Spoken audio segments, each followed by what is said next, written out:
Welcome to the Tech Egg. Don't get scrambled. Enjoy the video.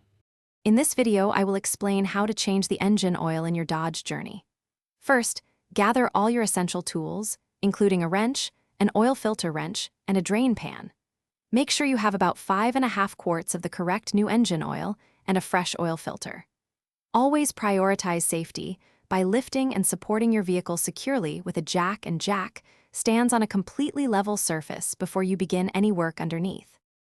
Now that your vehicle is safely supported, it's time to drain the old oil. Locate the oil drain plug on the bottom of the oil pan, usually near the front or center of the engine.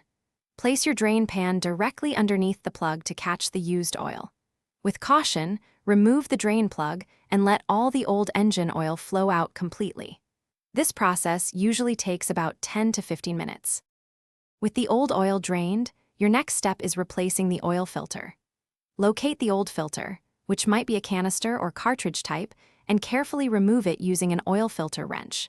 Before installing the new filter, apply a thin layer of fresh engine oil to its rubber gasket. Then, screw on the new filter by hand until it feels snug, and give it an additional 3/4 of a turn for a secure fit. Finally, it's time to add the fresh oil. First, replace the oil drain plug and tighten it firmly to prevent any leaks.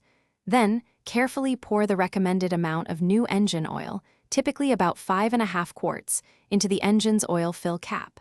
After adding the oil, check the dipstick to ensure the level is correct. Lastly, inspect underneath your vehicle for any signs of leaks before lowering it. Thanks for watching. Consider subscribing if I helped unscramble your problems.